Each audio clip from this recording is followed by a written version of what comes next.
So good morning all. So in the last class we have discussed the synchronization signals and HARQ in the downlink. So today we are going to study the fourth module. So in the fourth module, so similarly we have two parts. In the part one we have uplink channel transport processing. So in that we are going to study the overview, uplink shared channels, uplink control information, uplink reference signals, random access channels, and HARQ on the uplink we are going to study in the first part. So that is section 8.1 to 8.6 in the textbook. So in the second part we will study the physical layer procedures. In that you are going to study the hybrid ARQ procedures, channel quality indicator CQI feedback, the precoder for the closed loop MIMO operations, uplink channel sounding. We will study the buffer status reporting in the uplink scheduling and resource allocation, cell search, random access procedures, and power control in the uplink we are going to study in the second part. So here from section 9.1 to 9.6 and 9.8 of the textbook. So here the course outcome of this module is, so here we can describe the various physical layers procedures which involved in accessing the uplink channel, including the scheduling and resource management in the uplink channel. So here you are going to study the knowledge level, that is K2.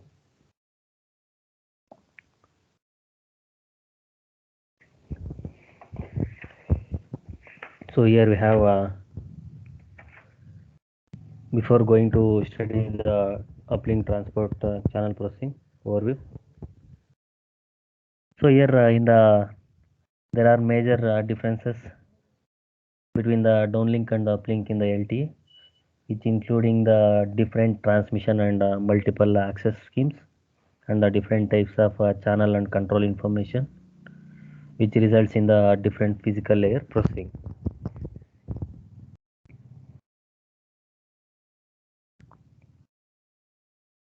So which includes the low complexity and high power efficiency are among the major factors for the transmitter design in the uplink. So as a result, the multiple accesses in the downlink, which is based on the SCFDMA, due to its low peak to average power ratio, that is PAPR ratio, compared to the YFDMA. So which is subsequently has an impact on the resource allocation and baseband signal generation.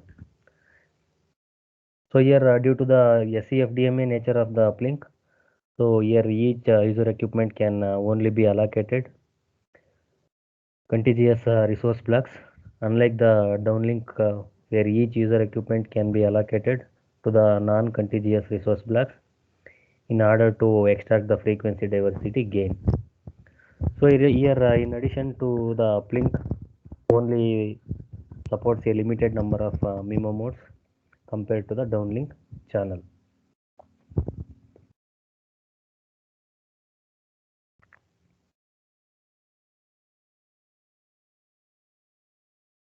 So here there are similarities between the downlink and the uplink transport channel processing. So here for example the same channel coding processing is applied in the both the downlink and the uplink shared channels, and the time frequency structure of the uplink resource blocks is similar to that of the downlink.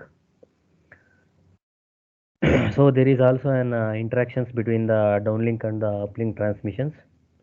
So here the downlink control transmission carries the scheduling grants for the uplink transmission. So while the uplink control information provides the necessary information, so such as channel quality and channel rank for the downlink scheduling and transport format section.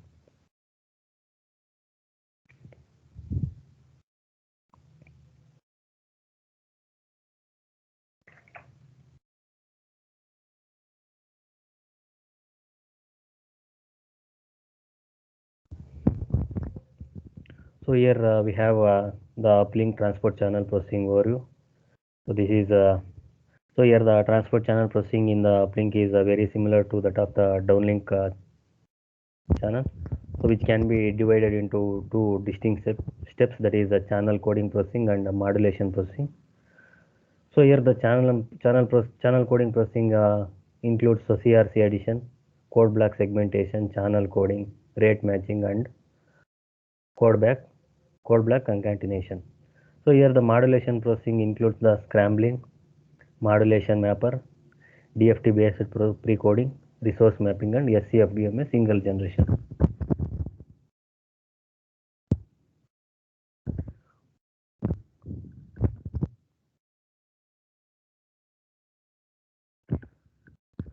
So here the channel coding. So here since the spatial multiplexing is not supported in the uplink, so the data streams from the MAC layer are presented to the encoding unit.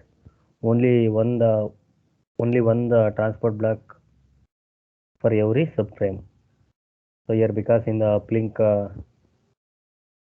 transport channel processing, the spatial multiplexing is not supported. So here the MAC layer are presented to the encoding unit. So here only one transport block for the every subframe. So here the code word after encoding is passed to the symbol mapping unit where the bits are mapped onto the complex valued symbols. So here subsequently the modulated symbols are processed to generate the SCFDMA signals and that are mapped onto the assigned resource blocks. So here the general framework of the channel processing, which is common to all the uplink transport channels, control information. So here next we have first we have channel coding processing.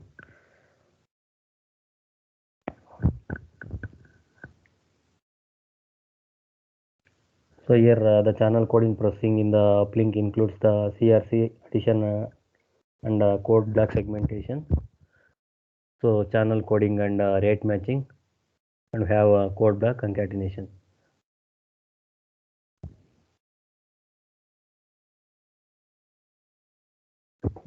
So here in the channel coding processing, so in the uplink it is similar to that in the downlink.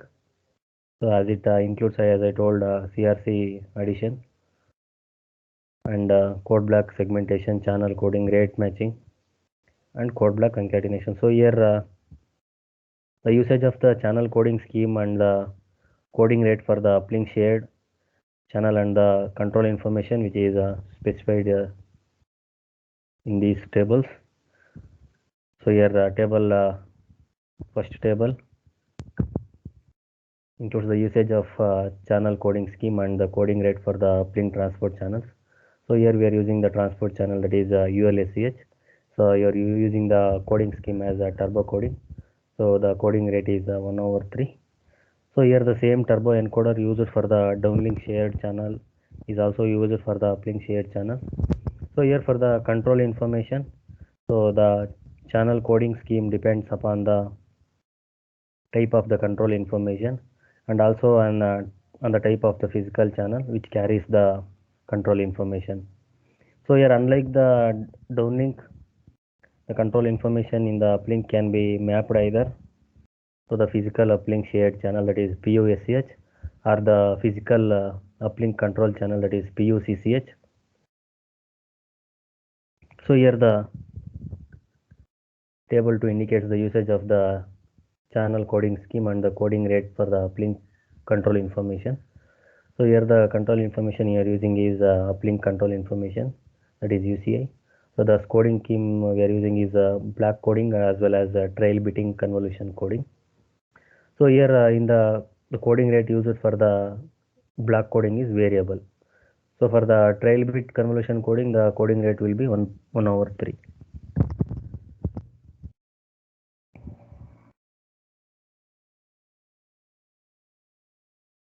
So as I told, the control information in the uplink can be mapped either to the physical uplink shared channel, that is the PUSCH, or the physical uplink control channel, that is PUCCH. So this is about the channel coding processing. So make a note of these tables.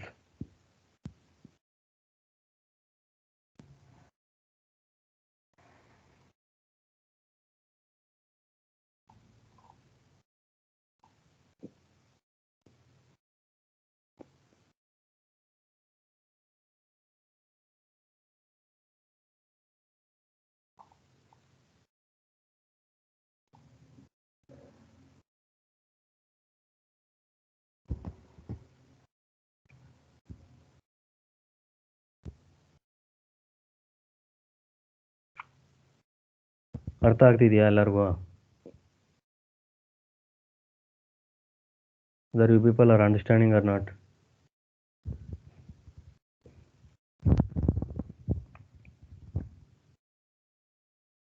ಅರ್ಥ ಆಗ್ತಿದೆಯಾ ಇಲ್ವಾ?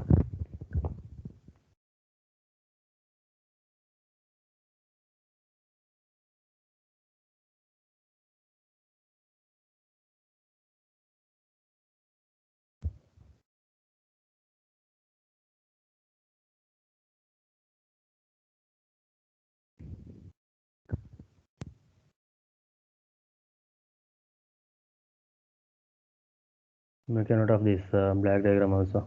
Overview of uplink transport channel processing.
Completed?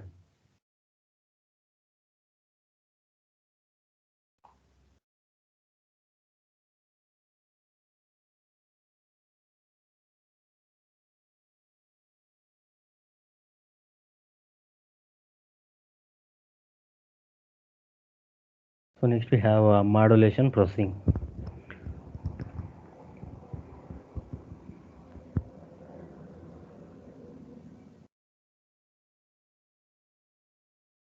So this is the generation of SCFDMA based signals, where P and S denotes the parallel to serial converter.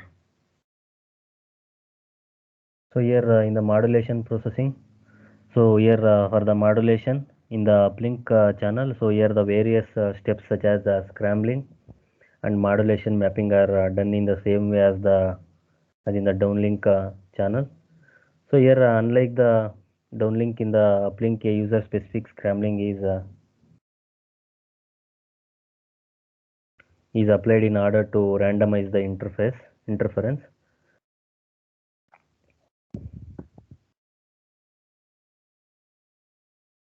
So here, since the spatial multiplexing is not supported in the uplink channel, so there is no layer mapping or MIMO precoding. So here the main difference from the downlink, the generation of SCFDMA based signal is illustrated in this figure.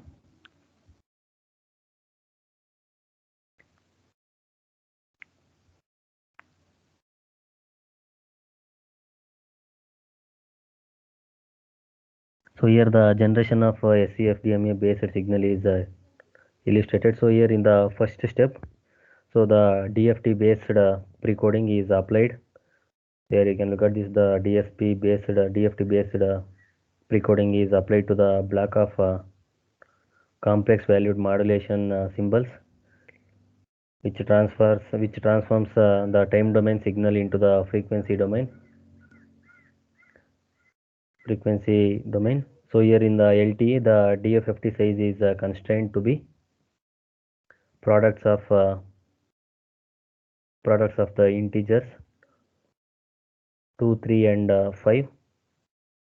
Integers 2, 3, and 5, which is a trade-off between the complexity of the implementation and the flexibility of the assigned bandwidth. So here the DFT size is also depends on the number of resource blocks which are assigned to the user equipment.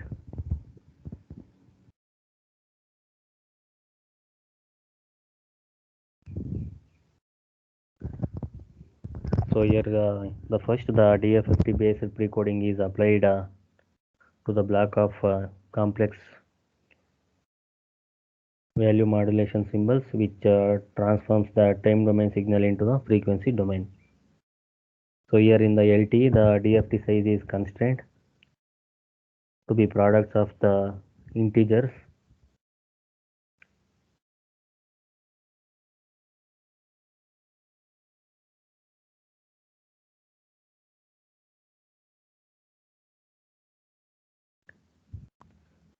that is 2, 3, and 5. So which is a trade-off between the complexity and implementation of the assigned bandwidth, and also depends on the number of resource block assigned to the user equipment. So here in the second step we have then the output of the DFT based precoder is mapped to the resource blocks that have been allocated for the transmission of the transport blocks. So here in the LTE, the localized resource allocation is supported in the uplink. So that is the contiguous resource blocks which are assigned to the each user equipment. So here the output of the DFT based precoder is mapped to the resource blocks that have been allocated for the transmission of the transport block.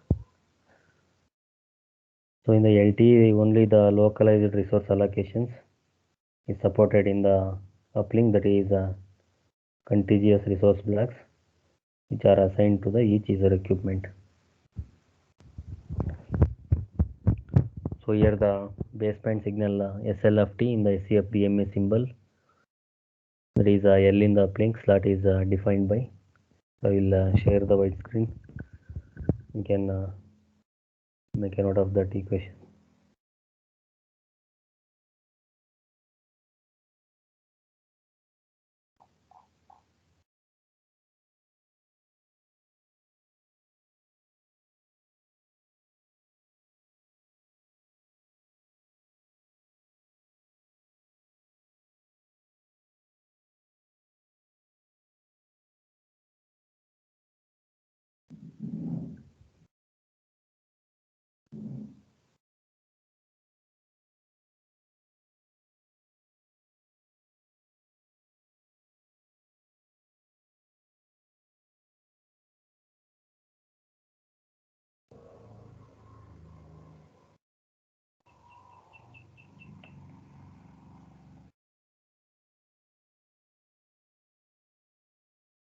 So here the baseband signal, that is SLFT.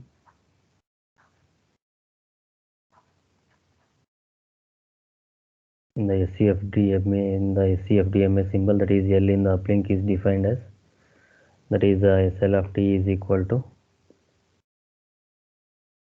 that is summation of this K is equal to minus NRBUL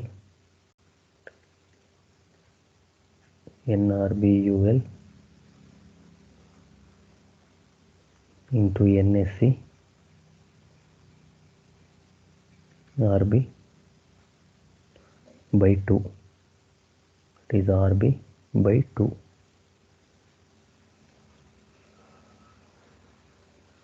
So here NRB UL into NSC RB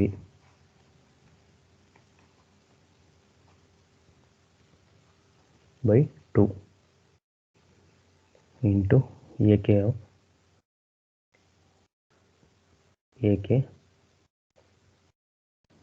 of minus comma L into e power j2 pi into k plus 1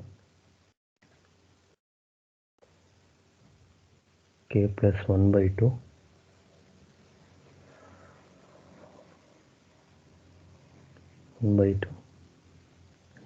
into delta f of t minus NCP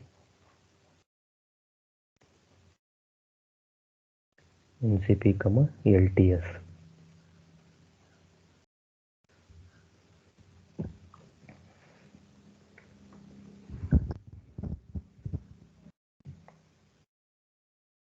So here t is tends between small t,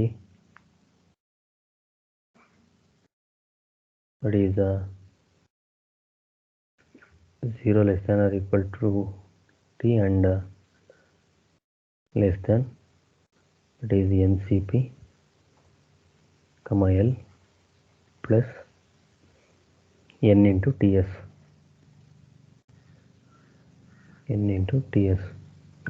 So where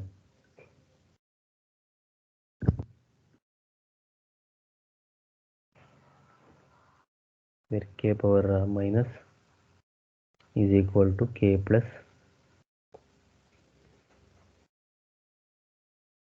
n RBUL into NSC RB by 2 into n.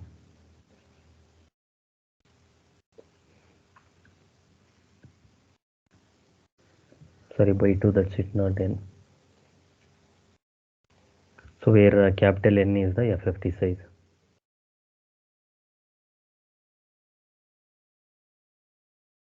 So where capital N is FFT size. So delta F is equal to 15 kilohertz. Delta F is equal to 15 kilohertz. And AK minus AK comma L is the content of resource element. That is K comma L. So here it is generated with an FFT operation. So after which the cyclic prefix, that is CP, is inserted. So the different from the OFDMA based signal is the downlink or the DC. So the SCFDMA subcarrier is used in the uplink. So here the direction conversion will introduce the distortion in the DC subcarrier. So and in the LTE uplink, so all the subcarriers are shifted by half a subcarrier spacing to reduce the influence. So here the operation combining DFT based precoding and IFFT applies to the uplink physical signals and physical channels except the physical random access channels. So here the generation of the SCFDMA signals shares the similar structure as that for the OFDMA signal with the additional DFT operation. So it is clear with the modulation processing, everyone?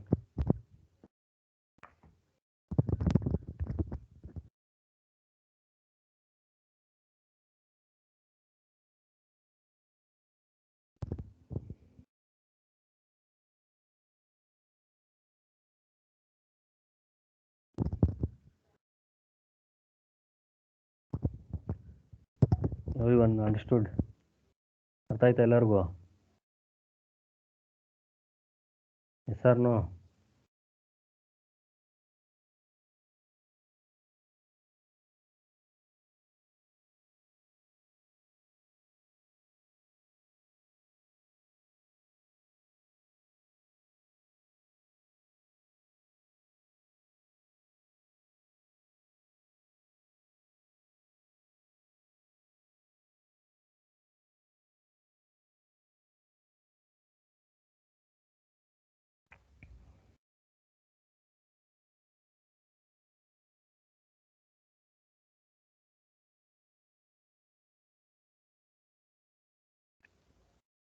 Next we have uplink shared channels.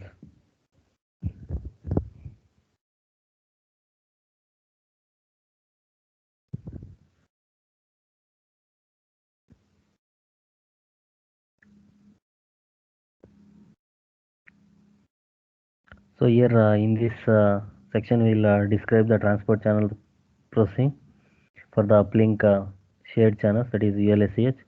So here in the uplink, the ULSCH is the only transport channel that carries the traffic data.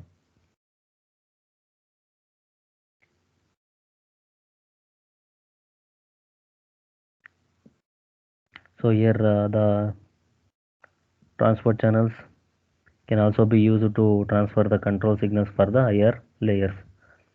So here this is the channel mapping around the ULSCH shown in this figure where we have three channels, that is logical channels, transport channels and physical channels. So in the logical channels we consists of CCCH, DCCH and DTCH. So here in the transport channels we have ULSCH. So in the physical channel we have PUSCH.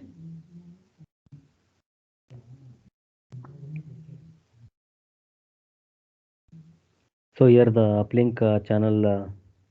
uplink shared channels processing includes, first we include channel encoding and modulation. Next we have frequency hopping, and next we have multi-antenna transmission.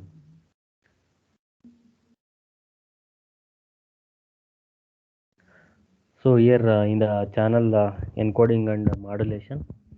So here the channel coding scheme for the data streams on the ULSCH is the same as that of the DLSCH.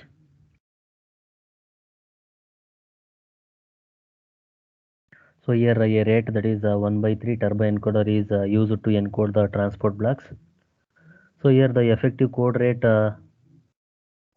other than the 1/3 are achieved by the either puncturing or reception of the encoded bits depending upon the transport block size. So here the modulation scheme and the assigned radio resource. So next the encoded symbols are scrambled prior to the modulation, which is done to randomize the interference. So here we are using the encoding symbols that are scrambled prior to the modulation, which is done to randomize the interference. So here instead of using a cell specific scrambling as in the downlink, a user equipment specific scrambling is applied in the uplink. So in the downlink we are using cell specific scrambling. So here in the uplink you are using users that is a UE specific scrambling.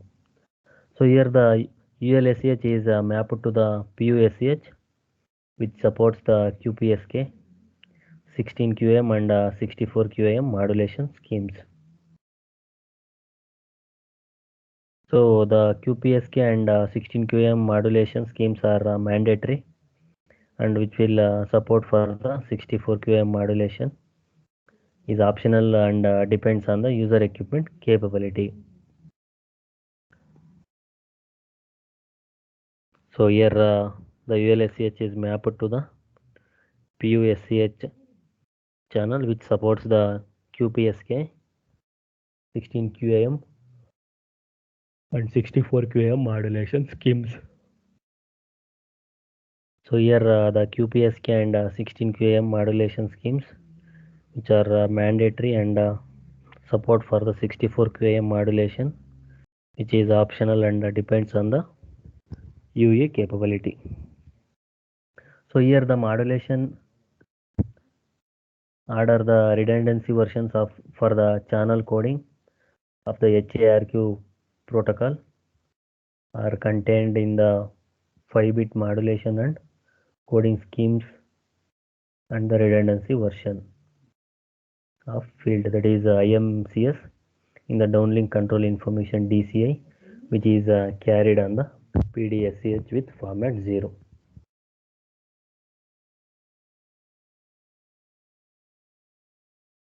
So this is about the channel encoding and modulation. So next we have frequency hopping.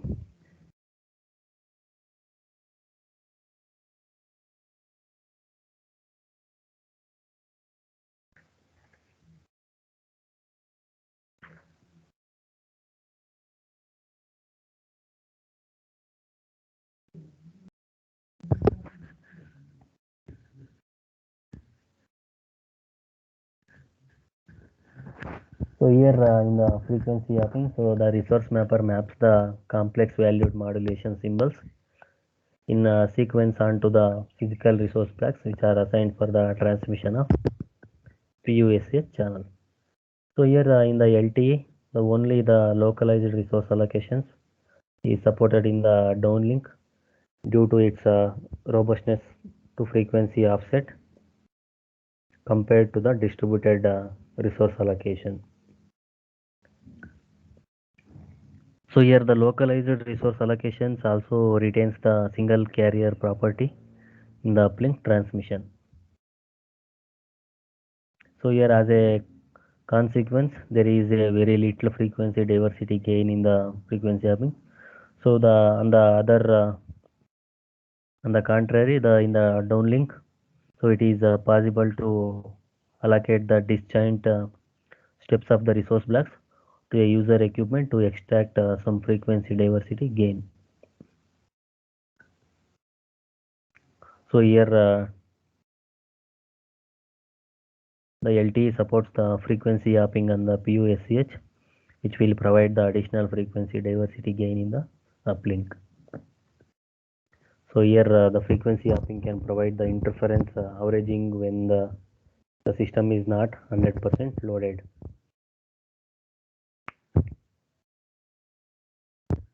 So here the frequency hopping can provide the interference averaging when the system is not 100% loaded. So here in the LTE, both the intra-subframe and inter-subframe frequency hopping are supported.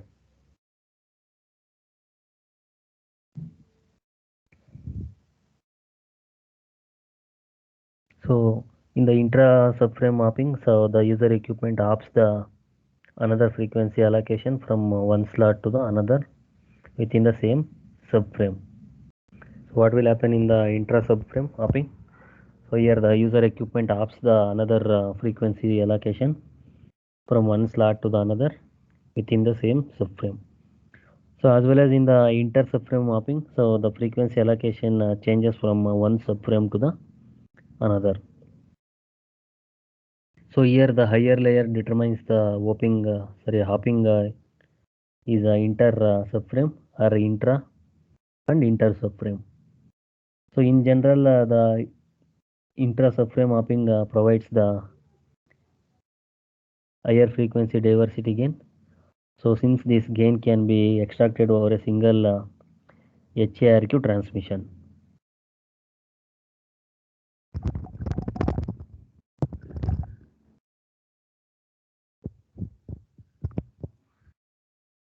So which is HARQ transmission, which is always spans only one subframe. So in this case of the inter subframe mapping, so here the multiple HARQ transmissions are needed in order to extract the frequency diversity gain. So here if the single bit frequency hopping, that is FH, field in the corresponding PDCCH with the TCCI format 0 is set to 1. Format is set to 1. So here the user equipment shall perform the PUSH frequency hopping. Otherwise there is no PUSH frequency hopping is performed. So here we have no frequency hopping and frequency hopping. So here in the no frequency hopping, if the uplink frequency hopping is disabled, that is FH is equal to 0. So here the set of the physical resource blocks to be used for the transmission is given by, that is NPRB is equal to NVRB. So where NVRB is the virtual resource block index, which is obtained from the uplink scheduling grant. So whereas in the frequency hopping, so the uplink frequency hopping is enabled, that is FH is equal to 1. So there are two frequency hopping types. So the type 1 is type 1 hopping uses an explicit offset in the second slot, which is determined by the parameters in the DCI format 0.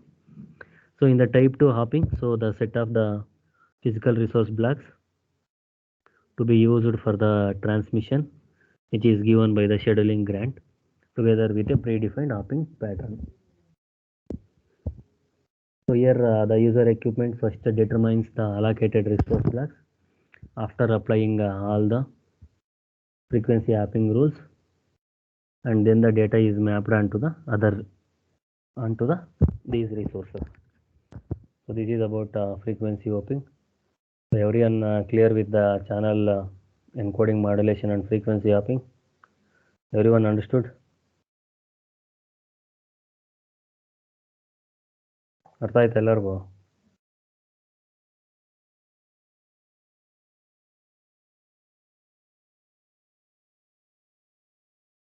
Yes or no?